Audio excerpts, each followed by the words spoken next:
I believe it's possible to disagree with a person's opinion without it being based on the color of their skin. I've said this before, and I'm going to say it again. I think the impression I get of President Obama is that he's a funny, I've heard him say some really funny stuff, a funny, easygoing, although maybe not so much since he's president, easygoing. He's probably under a lot of pressure. But a good family man. He seems like the kind of guy that would be really great to sit down and have a couple of adult beverages with. I mean that. He seems like a really decent guy. Having said that, his politics suck. It has nothing to do with the color of his skin. I despise his politics.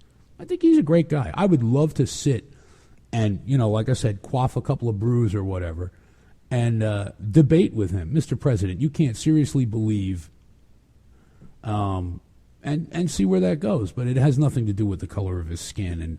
And I think the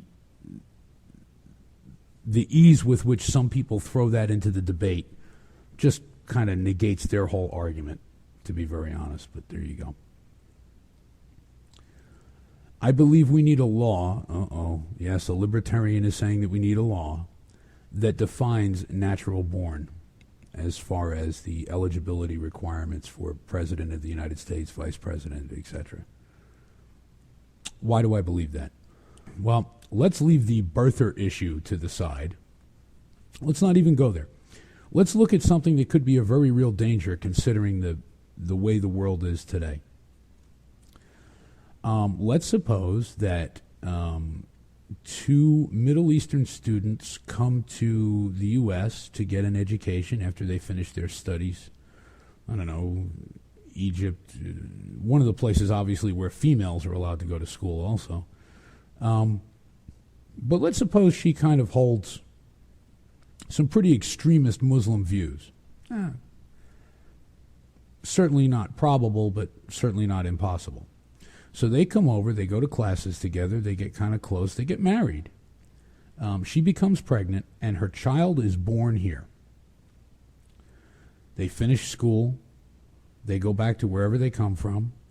The father decides that he's definitely off on a jihad, and he goes ahead and joins up with an extremist, let's say Al-Qaeda for the sake of argument. He joins up with Al-Qaeda, and he goes and he gets killed. So now Mom and Uncle Ahmed are raising this young boy, and they raise him entirely in this Islamic Muslim world. That's what he's taught. That's what he's brought up to think.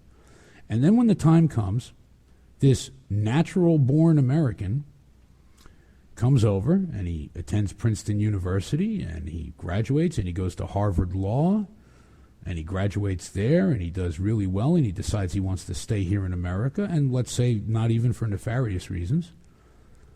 But then he decides, you know what, I want to be a congressman. I want to represent this community where I live. And he gets elected to Congress 2, 3, 4 times. And then he says, it would be really great to be the President of the United States. Well, here's a person who was natural born, who was schooled probably in madrasas, if, Mom was an extremist, who came over here and got the right pedigree, Princeton, Harvard Law, whatever, a few terms in the House, and now he wants to be president. A black letter reading of the eligibility clause says that he can certainly be president. However,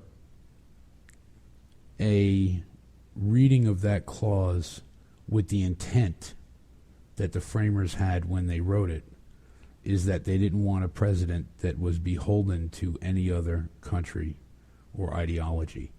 And my interpretation of that, as far as actual legal definition, is wrong. This young man is a natural-born U.S. citizen. He can be president. Really? That's a little scary.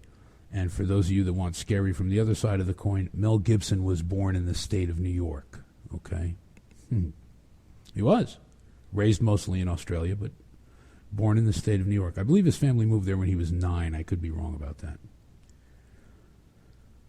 I believe that we should remove ourselves from the UN, that our leaders in direct consultation with we the people should be the only measuring stick for when we go to war. And when we go to war, I want us to go with an absolute plan of victory. And I don't want us going so that we can colonize or democratize countries that may or may not want democracy. You know, the reason we were in Iraq for so long was the voices, we have to give them a democratic government. Why? We have to let them govern themselves however they see fit, as long as they don't mess with us. Do what you will. I believe that a consumption tax is the best answer to our unbalanced tax system. Now, a lot of people are going to give me a lot of flack on this. A consumption tax is essentially a sales tax where if you're spending money to build a business or to, buy equipment for that business, you don't pay taxes on that. So it's essentially, it is sort of a tax break for corporations to a degree. But the materials that they buy to make whatever product they're making or whatever are not tax deductible, so it's not entirely a free ride. The point in a consumption tax is that people don't get penalized for saving their money.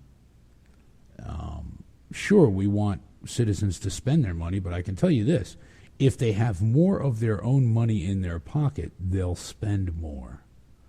Okay? If I don't lose a third of my paycheck every week, I'll have more money to spend. I'll go out to eat more often. I don't know, take a trip to Banana Republic. No, I don't shop there, but whatever, I believe that freedom of speech should be truly free.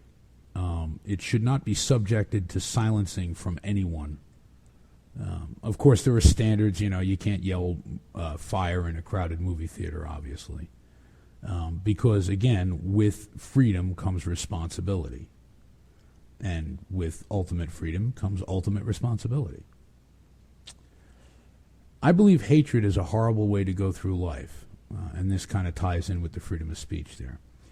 But that we cannot legislate against what's in a person's heart.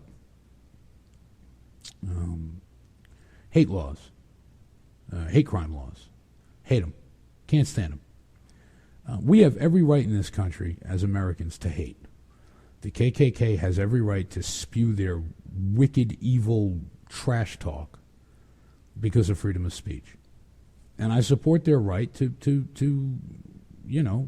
speak their message. I don't support their right to burn crosses on someone's lawn. That's a crime. That's a problem. I don't support their right to attack or kill or deny people jobs or anything of the sort. Those are also crimes. We already have laws for those. Those are crimes. When hate gets put into action, I absolutely think that they should be dealt with swiftly. But I think, one murder is no worse than another. It's a murder. Someone's dead. Doesn't matter why. They're dead. Okay? And that's firmly what I believe. I'd like to say one other thing. I believe that there are certain people in our society who have committed such heinous crimes that life in prison is too good for them. I do believe that there should be some ultimate justice. I believe in the death penalty. I don't think it should be handed out willy-nilly necessarily. But I also think that the process, once someone is sentenced to death, should be a lot quicker.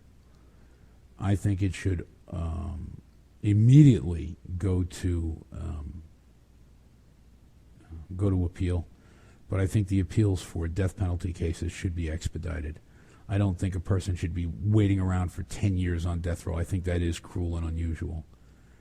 If we tell someone that they need to die because they did something so horrible, we need to carry out that sentence as quickly as is possible, while being fair to them and allowing them the judicial review that I think it should get. We shouldn't keep them waiting around for, a decade, 2 decades, wondering, gee, when is the day they're going to, pull the plug on me? I think that is cruel and unusual, actually. Well, my friends, that's it for now. This is just a partial list. This is just to get the ball rolling. May God bless and keep you, whether you believe in him or not. And until you hear my voice again, may you be safe, may you be happy, and may you be loved. Peace and comfort.